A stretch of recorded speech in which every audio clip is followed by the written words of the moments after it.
morning, boys and girls, and welcome to a new week of our lesson of our theme, Uganda. So, for the next 2 weeks, we'll be learning about this special country and the different things that make this country unique.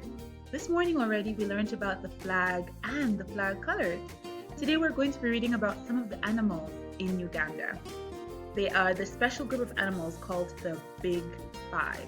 So for today's story, I have a stuffed toy with me called Raffy. Do you know what kind of animal Raffy is? That's right, Raffy is a giraffe. Very good. Today we're going to be reading a traditional story about the laughing giraffe. This book was written and illustrated by Wenye Hadithi and Adrian Kenaway, Laughing Giraffe. So I'm going to find a way to read it and make sure that you also can see the pictures. Remember, as always, when we read books, we start from the front of the book, we turn the pages gently, and then we read in English language from left to right. So I'm going to begin now.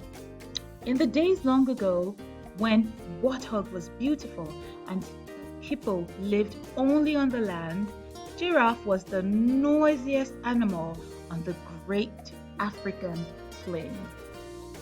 He shouted and he laughed all the time. Now, these are some of the animals that you see in the African savannah. They're really beautiful. I want you to take a look at the landscape. Do you see the color of the sky? Do you see the color of the trees and the grass? We're going to be painting that landscape very soon. In the lucky bean tree, where the little weaver birds rested, Giraffe would pop his head up through branches and take a mouthful of leaves and haw haw with laughter. The little weaver birds fell out of the tree with fright. There he is, tearing off the little weaver birds. Oh dear Giraffe. In the wild date palm, where the little sunbird snoozed, Giraffe would pop his head through the leaves and take a mouthful of ripe fruit and haw haw haw with laughter. The little sunbirds were thrown out of their nests.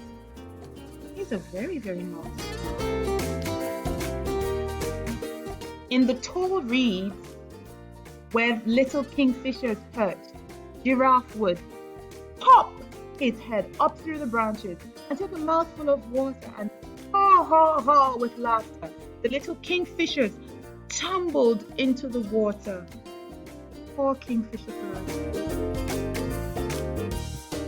One day, when the little egrets were sitting on a toothbrush bush, enjoying the warm sun, Giraffe gave them such a fright that the little egret birds fell into a mud puddle.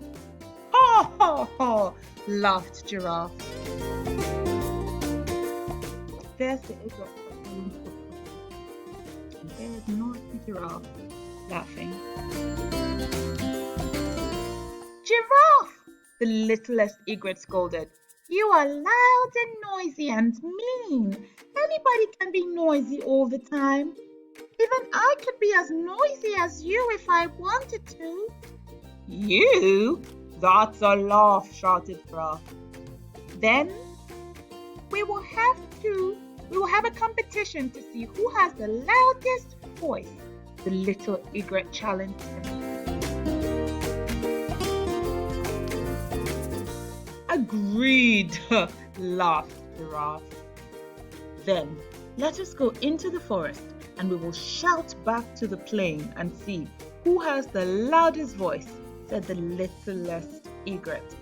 And I shall judge the competition, offered Kudu.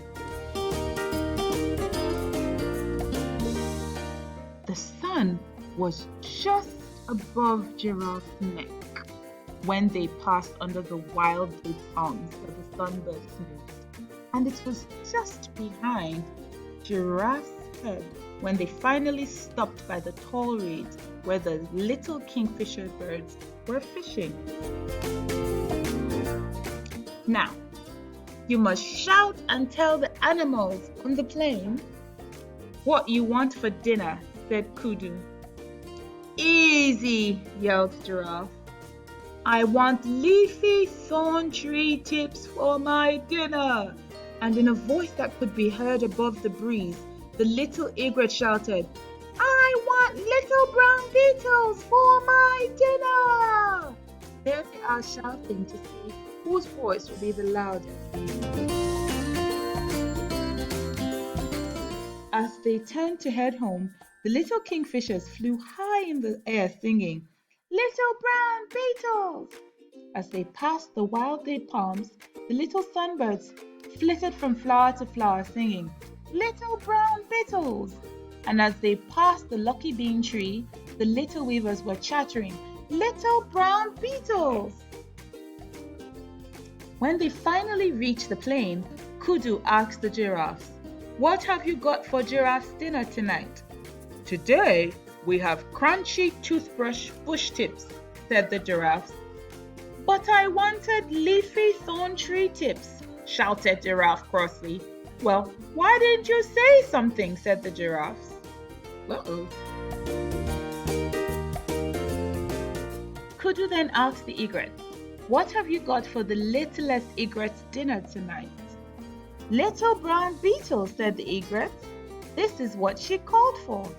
Then the littlest egret has the loudest voice, said Kudu. I declare she is the The next day, wherever Giraffe went, he heard all the animals on the Great Plain whispering, The littlest egret has the loudest voice, and he stayed very silent. And so today, Giraffe doesn't shout anymore, and he certainly doesn't ha ha ha like he used to. He keeps quiet as quiet. But now and then, Giraffe gives a little of a laugh, and the other animals don't mind a bit. There's Giraffe who has learned to be quiet. And that's the end of the story. I think this story is a traditional story that explains why the giraffe is very, very quiet. If you've been to the zoo, I'm sure you hardly hear the giraffe make any noise at all. So in our art drawing today, we're going to draw the plain that we saw, the great African plain that we saw. And the first animal we'll be drawing is this giraffe, who is no longer noisy, but is now very quiet because he lost the competition to the littlest egret. Thank you so much for watching. See you in the next video for the art lesson. Bye-bye.